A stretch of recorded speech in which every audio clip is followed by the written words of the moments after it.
back to another episode of Brick Talk. My name is Braden Naquin, alongside me, Melton Bell. Thanks for tuning in. How we doing today, bro? Uh, doing good. Busy, real busy day. A lot of changes, but we're here again. Consistency is what I call it. We keeping it consistent, so that's great. Yeah, no, I'm doing good, man. How about you? Good, man. Yeah, busier week starting off, but you know, got some things finally happening later on this week that I'm excited about, and uh, yeah, just glad to be pushing another one out this week. Got a couple things on the board to talk about. Um, Let's jump right in, bro. So, first of all, I know you got something to say on this. So we talked about the whole Telegram thing, CEO getting arrested in the past and shit, and what that meant for Telegram and their stance on data protection. Now, they adjusted their policy as of 2 days ago or so. They're agreeing to share, a select few, or I guess, these are handpicked by the feds, but they're handing over user IP addresses, phone numbers associated with the accounts, et cetera, et cetera. This breaches their stance on data and privacy protection. So, uh, it's crazy to watch this unfold in real time because they were holding this wall, and now it's broken down. And so I'm just curious to see the residual effects. Where do those people go, right, to what application now? Have you seen any, like, any cases in your daily life of this affecting anyone? Yeah. For uh, the whole drug underworld is affecting. Like things like this, topics like this should not actually penetrate everyday life. I should not know drug dealers who are pivoting from this platform for X, Y, and Z. And this whole thing about, oh, we're gonna provide IP addresses for criminals or whoever is it's it's like a big trigger for me is when people try to gaslight and play in my face. Like I don't like that. Like respect me as a worthy adversary. Like I just come straight up. Like you don't have to like toy with me. You guys are gonna use these IP addresses. You're gonna use this data to run ads. Mm. You're trying to make it WhatsApp. It was too many people. Let's just call a spade a spade. It was too many Palestinian channels on there. That's the real issue. There was too many people organizing on there, and you're using this drug and sex trafficking as a cover. Where do these people like? There are no such thing as drug cartels. That's another thing we have to just get out the way. We try to keep it kind of, I wouldn't say PG, but we try to keep it fair. We don't go that deep here on Brick Talk. We don't got time for all that. We try to get to the paper. But let's just be honest. There's no such thing as drug cartels, okay? There's no such thing as drug trafficking. It's CIA murder for hire. They are the drug cartels. People like trying to target petty drug dealers who are selling, rainbow runts. You know what I'm saying? Is not what the government should be worried about, right? Um, there's not sex trafficking happening really on this application. The sex trafficking already happened. What's actually happened is there's freaky boys in DL groups on these platforms. That's what's really fucking happening. People are having freak out parties.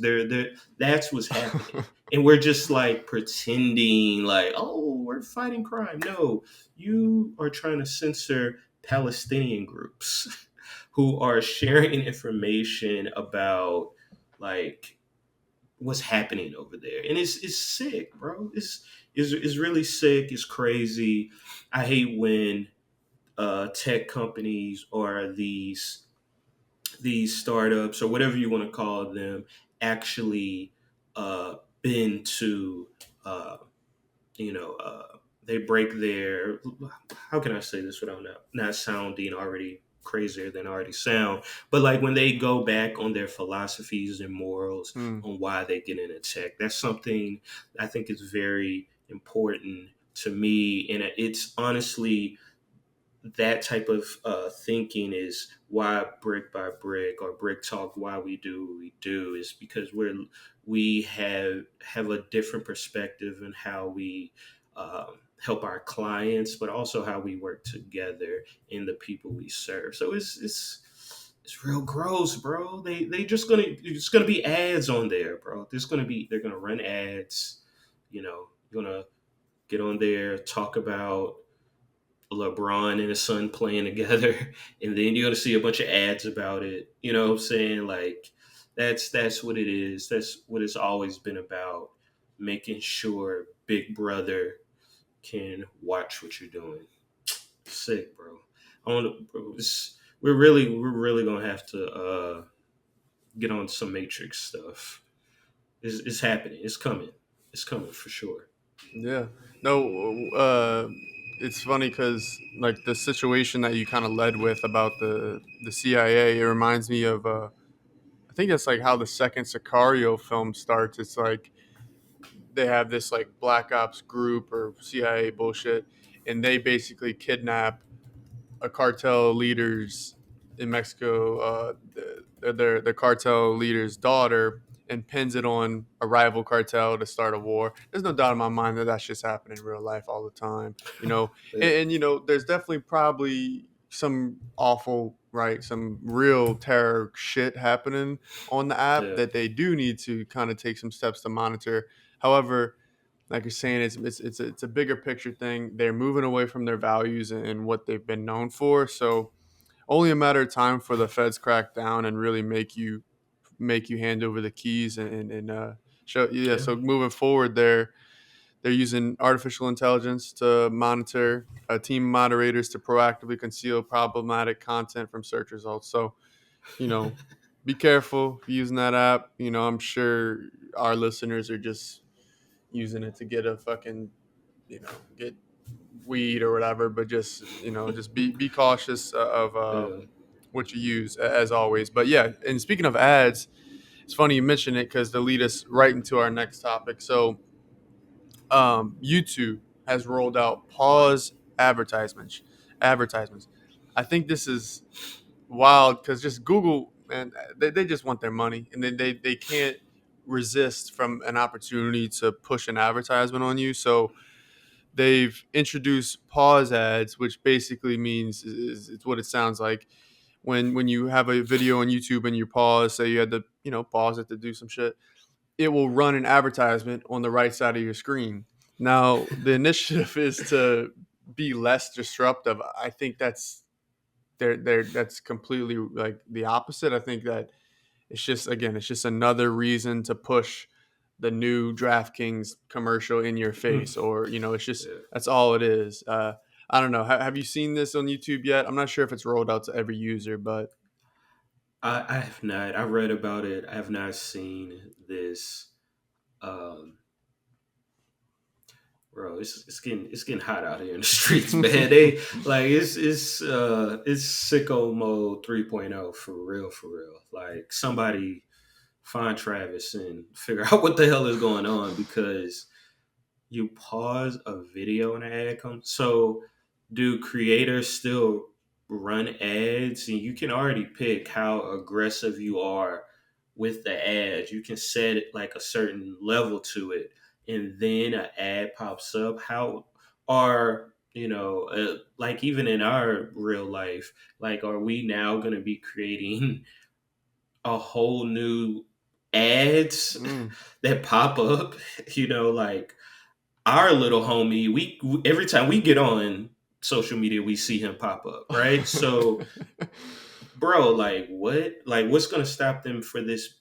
What's gonna stop them? You pause the video and an ad runs on the side, like a GIF on the side of an ad Yeah. of a video, but then you click the video and maybe we'll post this screenshot. Uh, Hot Ones, right? There's already hella ads within the content on top Exactly. of the ads that they put on the video. So you're like we're just watching ads. I knew it was bad. I was going on I have an issue with fried chicken. I just can't leave it alone, right? So the other day I was headed to get some fried chicken, and I'm out, H Town. I'm outside of Breakfast Club, right? Um, What's and on I the aux looked to cord? the Oh, what you got on that aux cord? on the aux cord. What am I playing right now? Song recommendation Go ahead. for everyone. Lil Bloodhound Jeff. That's what I'm listening to right now. Lil Bloodhound Jeff, great kid, makes great music, very violent, but hey, sometimes you need that in the line of work we do. So riding Lil Bloodhound Jeff. No, actually, Schoolboy Q. That's what I was listening Ooh, to. okay. That new Schoolboy Q is what I'm listening to while I go get fried chicken. Right. I look to the left of me and I see Joe Button. That Joe Button, bald head Joe Button, podcaster, holding a phone like this with Prize Picks. I don't. And people might be listening to this, watching this video, and they're like, "So what? You saw an ad on the side of the Do we realize how insane our society is? If I'm in Houston, Texas, riding down the street, and I see bald headed, brick chasing kids, cigarette smoking, dirty white wife beater tee, Joe Budding selling a prize pick ad, they're going too far. They're monitoring Telegram, they're running ads. Bro, we're gonna have to go underground with this. We're gonna have to go literally underground moles, bro. This YouTube is going too far. I know they're saying that they're gonna increase the advertising 8% year over year. They think this would be something great, especially. And you correct me if I'm wrong. They're definitely going to do this on YouTube TV Mm. and stuff like that. Which that might be less annoying in that case. But if you're on your laptop, like, bruh, that's a little too much. But we'll see. We'll see how it goes. Yeah, I mean, bro, an 8% increase year over year is insane. They're at ad revenue reached 31.5 billion last year, 8% increase for 2024. You can safely assume that's a 10% increase for 2025, and so on.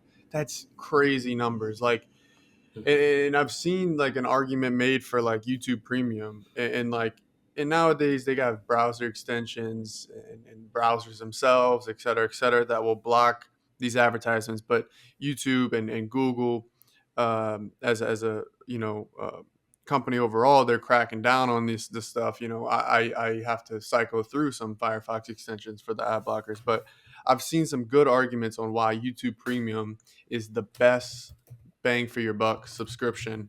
Um, and you know, I think people see the benefit of that, right? Like, especially if you're on YouTube all the time watching, vlogs, podcasts, whatever. Uh, bro, like the thing about YouTube ads for me, like we work in marketing. Part of me likes to see the ad, not the because I don't want to waste my time. I just like to know what's going on. Part of me does. I think that part of me that works in marketing, I want to know, what's the popular commercial, what's the popular meme, who's pushing what product, et cetera, et cetera.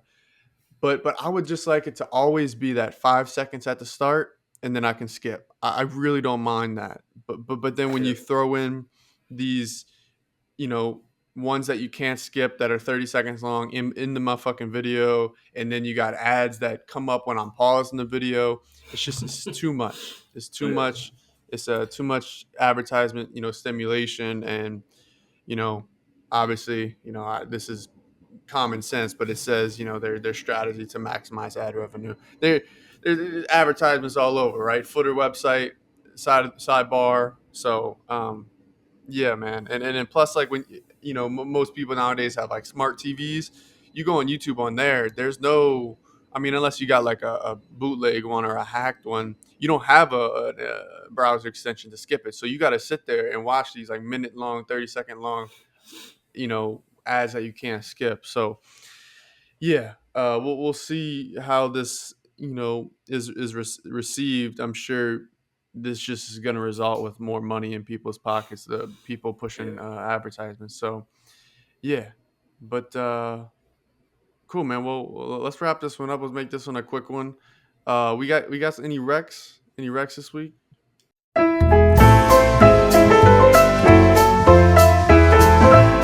Um, based on Yeah, I got so based on our conversation today, I'll my recommendations. Of course, I'm gonna go the book route. Two books I think people should check out. Some might already have this one. Digital Minimalism by Cal Newport. Great book. I think it's if you have Audible, uh, should be an instant download. That's a great book. Definitely get the hard copy or paper cover. I think that's a great option. Second one is by Oswaldo Zalala. Forgive me for pronouncing that wrong, but drug cartels do not exist. Narco trafficking in the culture in the U.S. and Mexico. That's also a great one. Dives into how just all that works. It's not, we all like Narcos and Chapo and all that, but it ain't that simple. People don't get the money they get and do the things they do just freely. Uh, just get in the HOV lane, get in the don't pay your taxes for 5 6 years to see what happens. So it ain't no way. If you can't do that, ain't no way these people are just moving weight the way they are. We're moving weight in the sense of design, brick by brick. But yeah, it's more to the game than that, and I think people should read up on those type topics, especially to dispel the stereotypes that happen in our world. So yeah, those are my two recommendations. Great pickups. Everyone should read. Nice. Yeah, we'll make sure we'll throw this up. I'm also gonna take the book route. I have it right here. You put me on this one, and I started over the weekend. Design of Everyday Things. I'm Yeah, at yeah. let's see. I just started it, so forgive me. 66, page 66. But just want to say I'm enjoying it so far, man. I really enjoyed the towards the beginning they're talking about like the invention of the telephone and the importance of creating feedback. So like you know there wasn't always a dial tone. That was a thought that was conceived, that put into motion. When you pick up the phone, you hear the feedback, so it's a live feed or live tone, whatever. Yeah. And then also with like pressing the buttons on the phone, having that audible tone when the user clicks the button to know that it was clicked. Is this really cool things that you never even thought about, just like learning. There's also a page that I plan on honestly ripping out of the book and putting it on my wall. I like it so much. I can find it real quick. Basically, oh, here it is. So page 47. It basically breaks down like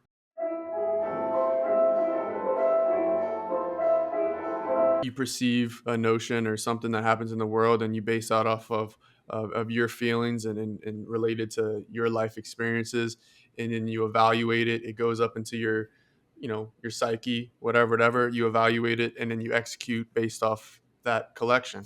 And I think it's just like perfectly written out. So I plan on ripping that page out, and maybe I'll fold it and put it in my wallet to reference in the future, or just put it on my wall. So yeah. That's my rec. Design to everyday things. I'm gonna definitely be hacking away at this one. Um, but yeah, That's a that's it. great one, That's all I man. got this week. That's a great one, man. Yeah, you like that one, huh? Yeah, yeah, yeah. I mean, Don Norman today, I don't know too much, but that book definitely set the tone, the standard for a whole industry. We wouldn't have UX design without Don Norman and Jacob Nielsen, the Nielsen Group, the Don, my bad, the Nielsen Norman Group really set the standard for a lot of the work we do, user centered design. um, those two guys developed that, and they're still alive, walking around. That's crazy, right? Like, that's how fast technology and these theories and this certain things in design has developed. These guys are like in their 60s, 70s, and they're influenced like everyone. That's yeah. So that's definitely a book. All design or engineers or really anybody who is focused on designing anything or users should have in their collection. That's a great recommendation. Nice. All right. Well, that'll do it for today. Thanks everybody for tuning in as always. Little spoiler alert, or just be aware. Keep an eye out. A week from today, I get the date. Calendar. Give me the calendar. Wednesday the 9th will be our first guest episode. So keep an eye out for that. We're excited for it. We have a very special close friend of ours that'll be kicking that off. So yeah, keep an eye out. Yeah, Cool. dope. All right. Till next week.